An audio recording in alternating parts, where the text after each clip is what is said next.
I get great comments on every video that I put out, and this last one where I'm just, I think it's Chat and Pack, I received so many great comments, and that is the video where I mentioned that Ariel had been slowing down, and so I just wanted to let you guys know that Ariel did pass, and it's been really hard. It's been hard for me. So I think what had happened was, so the thing about it is I will be putting out another video, and it is about pet loss and grief. And I think that it could possibly be helpful for people who are going through that kind of loss. Like losing an animal family member is a big deal.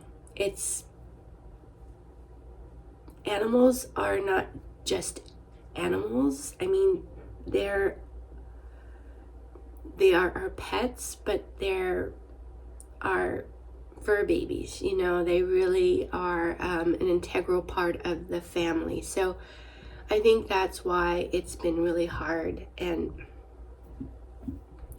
I have Sven here, Sven, my dog, and I love Sven so much, and he's 9 years old, so he's actually getting a little bit on the older side.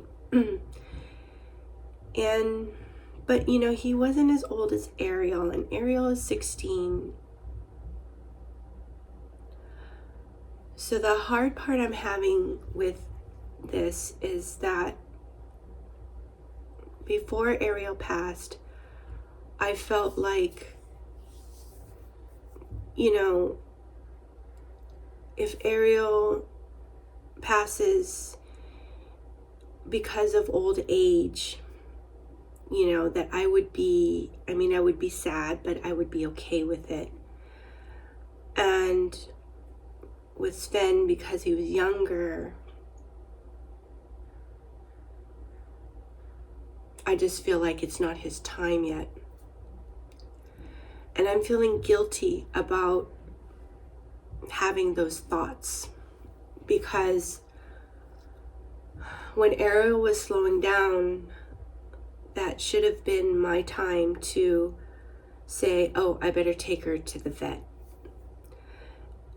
And while taking her to the vet probably wouldn't have changed anything, because when I did take, after the week, and I took Ariel to the vet, the prognosis wasn't good, and the vet said that she thought it was something to do with like Ariel's brain.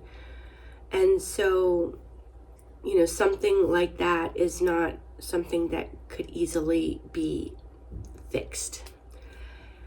However, I think if I had taken her earlier, maybe they could have given her some kinds of medications or something, so that maybe she would have had a little bit more time. And maybe I would be prepared with knowing what was ahead, whereas I wasn't prepared.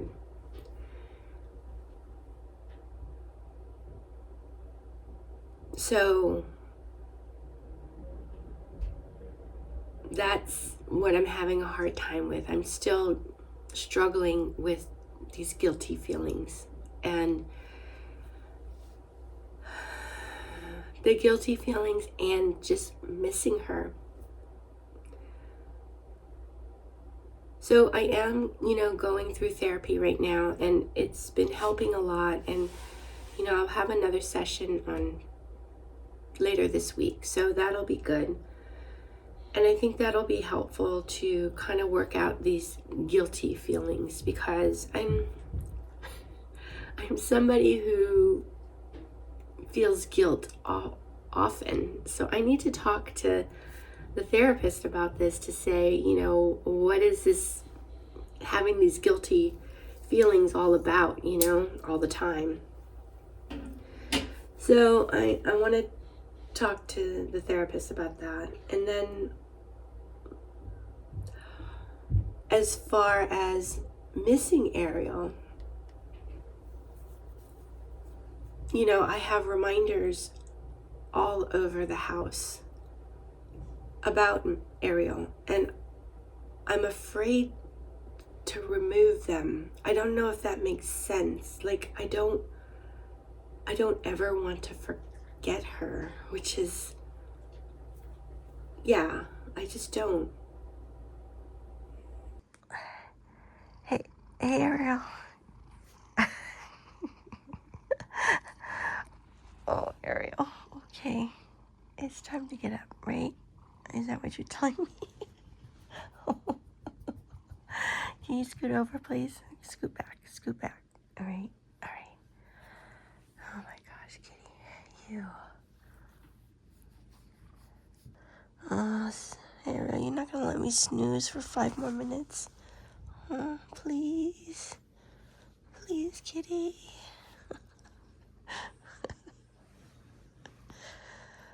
Oh boy. Alright, Kitty.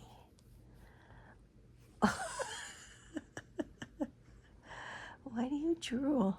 Why? What's up with the drooling, huh? Hi, Ariel. Hi. How are you, little girl? Oh, how's pretty girl? Pretty girl, you hungry? Okay, I'll feed you. I guess it's some way of honoring her or memorializing her. And, you know, it's the little things. It's like when I walk into the house, she's not there to greet me. She was somewhat of a cat dog, meaning that if I called her name, she would come. And she would make these little chortly sounds. That wasn't a meow or a purr. It was like I don't know, like a doodle-doodle, doodle-doodle. Kind of like, almost like a bird or something, like a chirping sound. And I miss that so much. I miss hearing her little chirps and her chortles. And I miss how she would just like follow me around and become a huge nuisance. And that was the thing about Ariel, is she would never let me forget about her. She always made her presence known.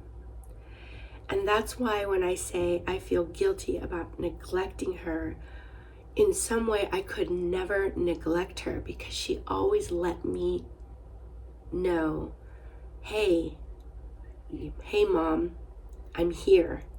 I need a cuddle. I need food. I need more water. She would tell me, you know? And so, yeah, there was a period of time, I don't know how long ago was it? Was it probably, yeah, it was about 10 years ago or so. And, you know, I had to move, and I've moved many times, and I had to move again. And the place that I found was close to my youngest daughter's school. So I moved there, but it didn't allow animals. There was no pets. And so I didn't know, I knew I didn't want to give her up. So I asked my oldest daughter, who was going to college, she was in college, and she was living with one of her closest friends in an apartment. I asked her if she could take care of Ariel. And this apartment that I needed to move to was a temporary situation. I knew that. So I knew I was only going to be there for like a month or so. And so, you know, Kelsey, she said, yeah, okay, I can take Ariel, you know, during this time. And Kelsey's roommate had, I think she had 3 cats at that time. Ariel does not get along with other cats. And I felt so bad for Ariel, because I knew she was stressed being in that situation. But I didn't like I said, I didn't know what else to do, and I knew I didn't want to give her away. So one day I went over to Kelsey's place. I think we were going to move something over to Kelsey's, like a big piece of furniture, and we couldn't find Ariel. And I remember just my heart just sinking, and instantly I ran outside and I was calling for her everywhere. And I don't know how long I was just searching the area in San Francisco for Ariel Kitty. She didn't come up. So finally, I don't know who it was, somebody went into Kelsey's apartment and looked way underneath the kitchen sink, way into this deep dark corner, and there were her little eyes glowing in the back, way back of the sink, and that's where she was hiding. And I guess that was probably her place that she went to a lot. So when that happened, I told Kelsey, I don't care about this rule, the apartment. I'm going to take Ariel and she'll be with me, And so it was just too much stress for Ariel to be at that place at that time, So I knew that. So took her back to the apartment and tried my best to kind of hide Ariel. But when I did move out of the apartment and I spoke to the landlord and I thanked him for letting me stay there for such a short period, he said, "Oh yeah, and I noticed that you had a cat too." So there was no hiding Ariel. And so yeah, luckily the landlord, he was very understanding. I just said, "Oh, I'm so sorry," but I explained the situation, and he just kind of laughed and smiled and didn't charge me extra for Ariel. So I was like, "Phew, that's good." So anyways, that was one time where I felt really, guilty about her. And I would say the other time was just when we first got her, and I knew nothing about cats. I had a dog. I had Mitzi for 14 years before Ariel. So I knew something about dogs, and I considered myself a dog lover. Didn't consider myself a cat person. But because of circumstances of another place that we were renting, the landlord accepted cats. So we decided to adopt Ariel, and she was the cutest kitten ever. Adorable kitty. But she was kind of this quirky, she wasn't a shy cat. She was pretty outgoing, pretty feisty, and I had no idea how to deal with a kitten. She was a handful for me, and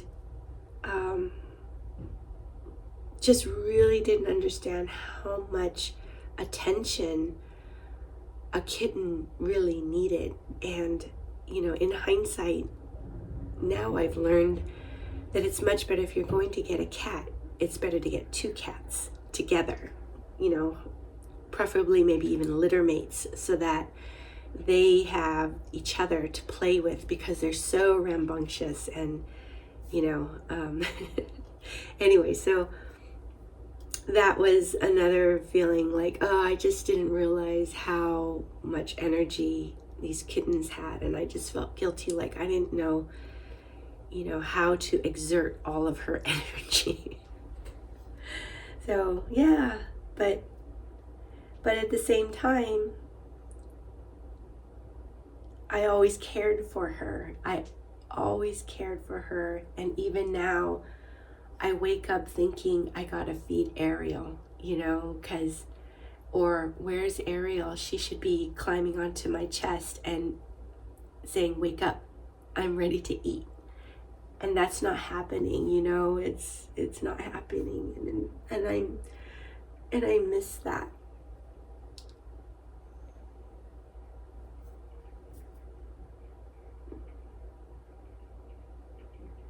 I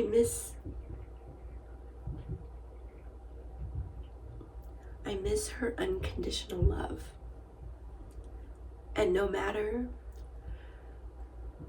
how much I feel like I didn't give her attention, she was okay with it. And that's where the unconditional love comes in from our animal family members. You know, that's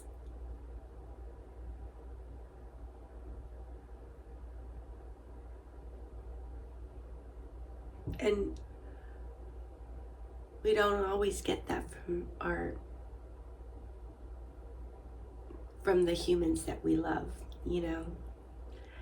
There often are conditions.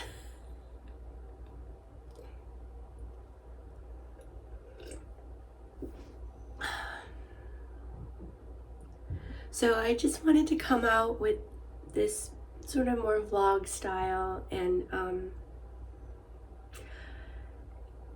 chat with you guys, you know, especially with my last video of talking about Ariel, and you know, reading you guys' comments just brings me a lot of I don't know, solace, I guess, because I know I feel like you're so supportive. So, you know, and I really, really want to thank you guys for that support and understanding. So, I'm going to continue on with my day today, and this is just how it goes with me, you know, for now.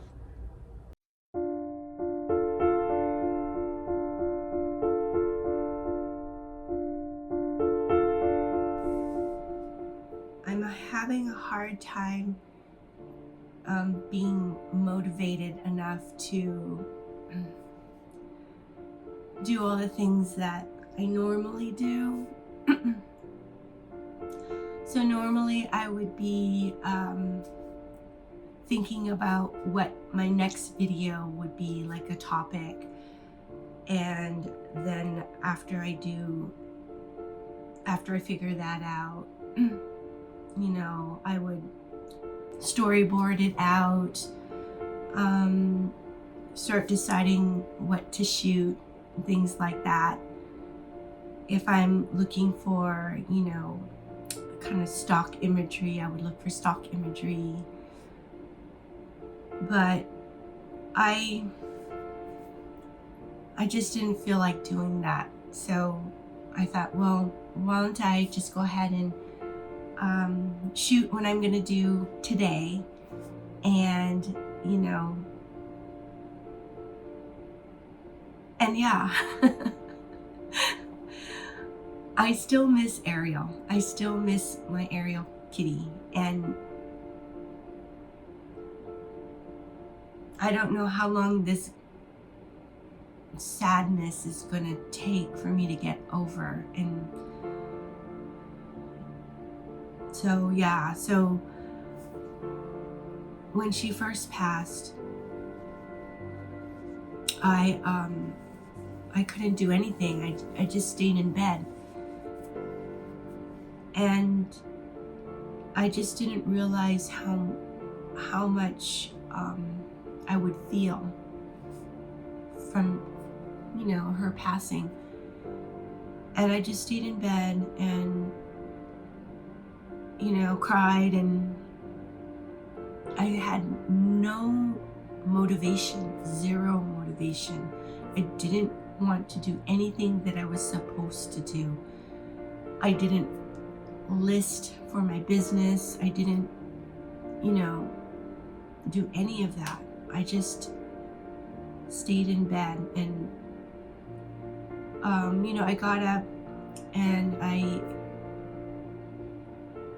went upstairs, and then I was able to hold Malia, which was really helpful. So, you know, being with the new baby was great. kind of took me out of my headspace was the perfect distraction. And so that was really good. I don't ever want to forget Ariel, but I think I just wonder when I'm going to get to the point where I feel like I want to go ahead and do things again, you know? And I know that it's important not to rush it. This is the blanket that I wrapped around Ariel the night I took her over to the pet hospital. So I've been just sleeping with this every night, and that's been helpful for me. Actually, this is where Ariel spent the last night before I took her to the pet emergency. And she just felt really cozy in her crate, which was crazy. And I had brought out the crate during the renovation.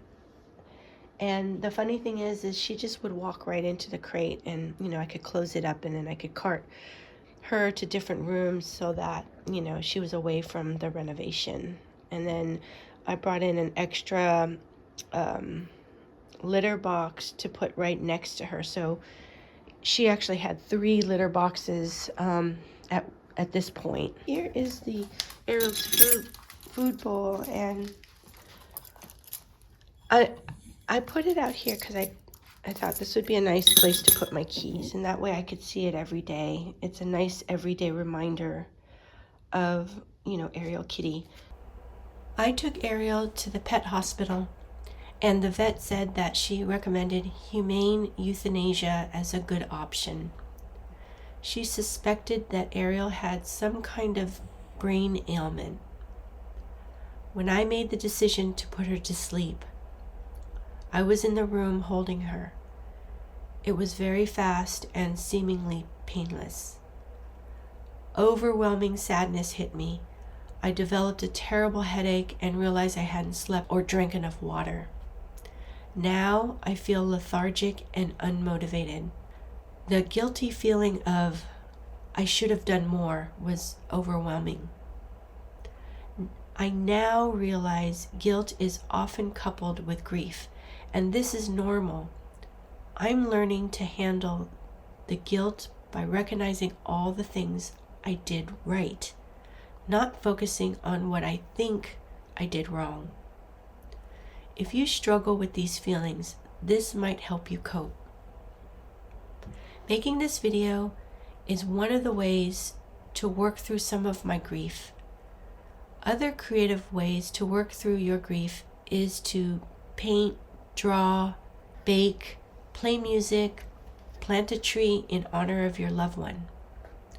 I think it's comforting to memorialize them in your own special way.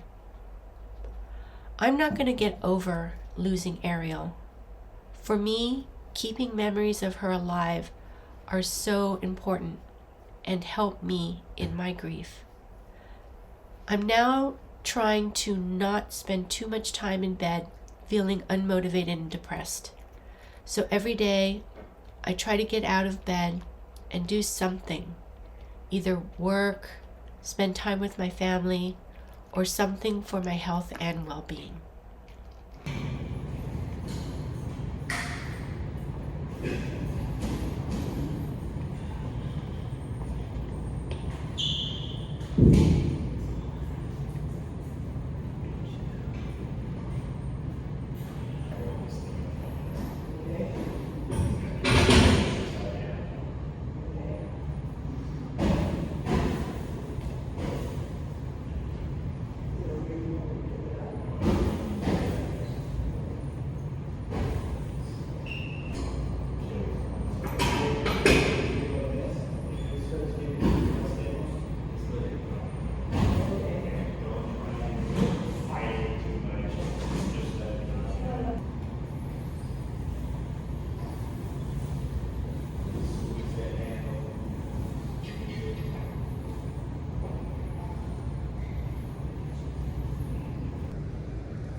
So I forgot to film myself making my lunch, but this is a large yummy salad, and it has lettuce, mixed lettuce, purple cabbage, an avocado, grapes, celery, and pineapple guava. So, and then I just use a very simple dressing of olive oil, apple cider vinegar, and some Japanese plum vinegar, salt, pepper, and a little bit of garlic powder. So very simple.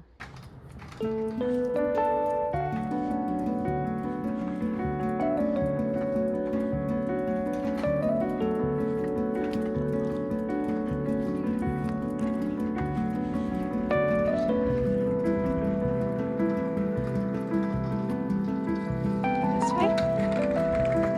We can go this way.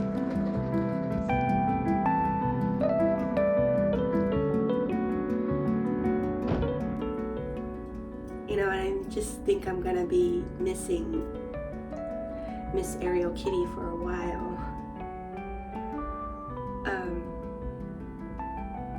And you know, I think that's perfectly normal and part of grieving.